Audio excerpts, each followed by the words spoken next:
So now it's extremely exciting times. You're raising a new big fund on 100 million. The fundraising is going on right now. If you take us behind the scenes, how is a fundraising process in general, and what are the toughest questions potential investors ask you and your team?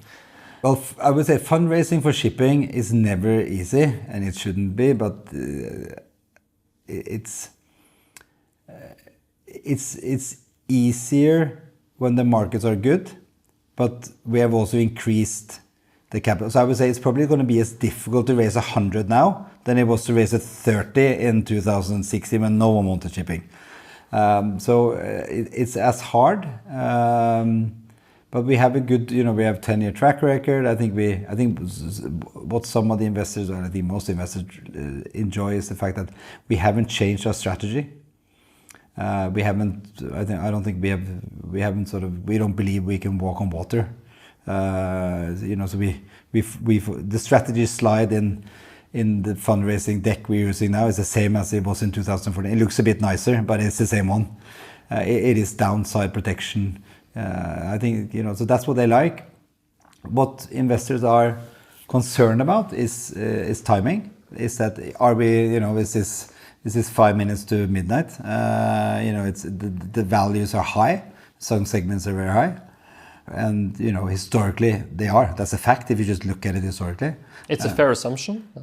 Yeah, I mean, I think it's, if you look at product tankers today, a new building today costs you, I don't know, 50 plus. Last time I did that was, July 2008. We all know what happened in August. So yes, there are obviously signs that you could choose to, and they might be right. I don't think we're in front of a demand destruction as we saw in 2008, because that was, not a general sort of market. That was just, financial crisis. But I think at least our thinking is that long-term growth in ton mile, which is demand for shipping, has never been a problem. It's a problem when the world collapses. But even in 2009, in January, we were back at growth. So it was 5 months which was brutal. When the cargo wasn't moving. Same as start of COVID, cargo wasn't moving. Then of course shipping is the worst place in the world to be. But then all of a sudden you look out the window and that train has started moving again, because it's 8.5 billion people that still need to eat breakfast.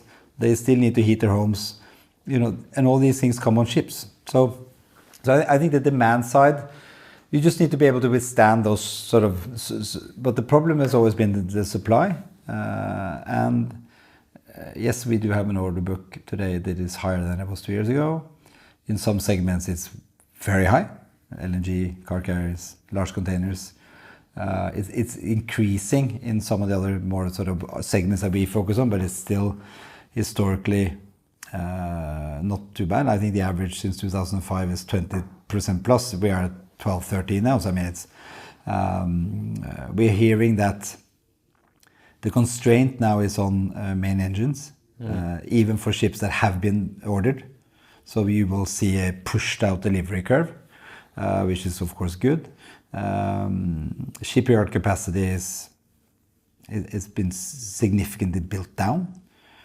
Even with an all-time high, close to all-time high new building prices, shipyards aren't. Some shipyards are, but we're not seeing it in a big. And if there was a lot of shipyard capacity that could just be turned on, they would be turned on by now. Because I mean the profit margins at the moment are fantastic. So there is,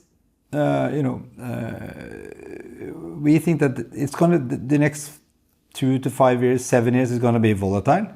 But we believe the volatility is going to be, between the first and second floor, and not the first floor and the basement. And then we will be prepared if it goes to the basement as well. And I'm sure one segment will be at some point. But the underlying growth story we believe in, we see, yes, of course, there is recession fears in the States, in China. Of course, China is still extremely important for shipping, but we stay away from the big capes, the VLCCs. We don't have the stomach, we don't have the capital to sort of play that. And I think if our investors want to play that as well, they should do it on the, then you should go and buy Frontline. Exactly. If you want, or DHT, you should go. And if you want dry bulk, you buy belt ships, or if you really want sort of play it, you go and buy Golden Ocean. Because if you get that right, we will never be able to compare, especially if you throw on some leverage. But I think it's, again, bread and butter ships that cater to the sort of, it's really what 100 million sub-Sahara African people are going to do over the next 3 years. That's what makes a difference. It's not what the West is not the marginal consumer anymore, unfortunately. So we don't drive shipping. So I think that's, so we believe in the growth story, and we believe it's going to be high for longer, but volatile. But I think our strategy is able to cope with the volatility and capture the upside, and that's our value proposition, to be honest.